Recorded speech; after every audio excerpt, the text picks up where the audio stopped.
Chapter 5 of Rendezvous with Rama, First Eva. Rama was silent as a tomb, which perhaps it was. There were no radio signals on any frequency, no vibrations that seismographs could pick up, apart from microtremors undoubtedly caused by the sun's increasing heat.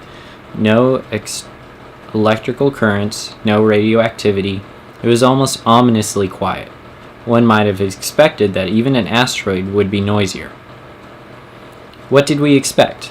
Norton asked himself. A committee of welcome? He was not sure whether to be disappointed or relieved. The initiative, at any rate, appeared to be his.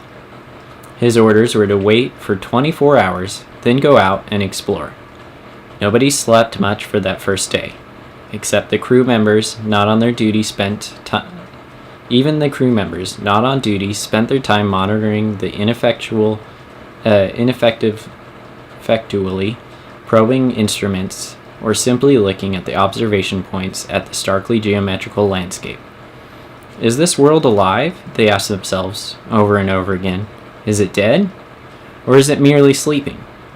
On the first Eva, Norton took only one companion, Lieutenant Commander Carl Mercer, his tough, resourceful life support officer.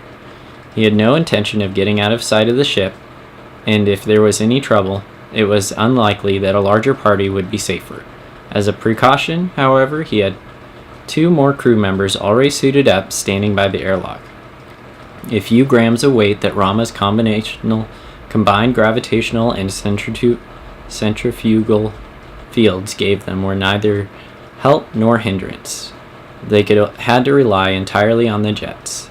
As soon as possible, Norton decided he would string a cat's cradle of guide ropes between the ship and pillboxes, and that they would move around without wasting propellant.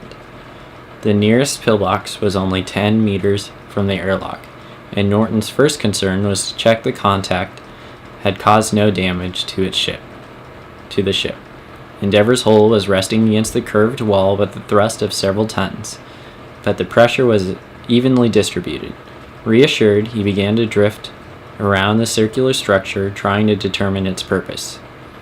He had traveled only a few meters when he came across an interruption in the smooth, apparently metallic wall. At first, he thought it was some particular decoration, or it seemed to serve no usable function. 6 radial grooves, or slots, were deeply recessed in the metal, and lying in them were 6 crossbars, like the spokes of a rimless wheel, with a small hub at the center. There was no way in which the wheel could be turned because it was embedded in the wall.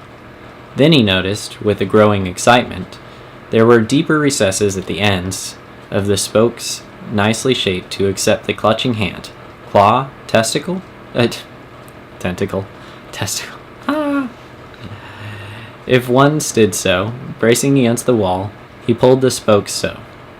Smooth as silk, the wheel slid out of the wall, to his utter astonishment, for he had been virtually certain that any moving part would have come vacuum welded against it ages ago. Norton found himself holding a spoked wheel. He might have been the captain of some old windjammer standing at the helm of his ship. He was glad that his helmet sunshade did not allow Mercer to read his expression.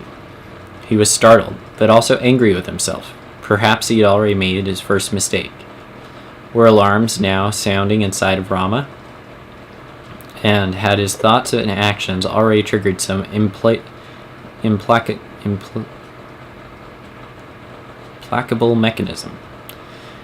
But Endeavor reported no change, her sensors still detecting nothing except for faint thermal crepitations in his own movements.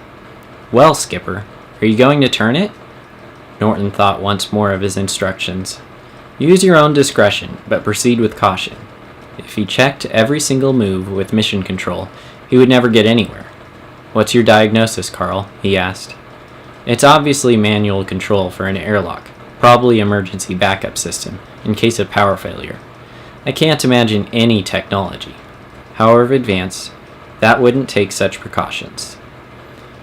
And it would be a failsafe. Norton told himself it could be operated only if there was no possible danger to the system. He grasped two opposing spokes of the windlass, braced his feet against the ground, tested the wheel. It did not budge. "Give me a hand," he said to Mercer.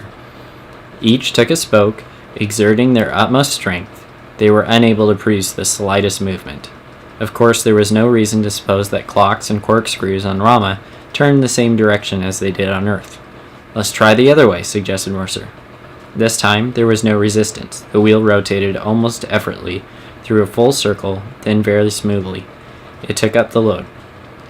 Half a meter away, curving wall of the pillbox started to move, like a slowly opening clamshell. A few particles of dust, driven by wisps of escaping air, streamed outward like dazzling diamonds as brilliant sunlight caught them. The road to Rama lay open.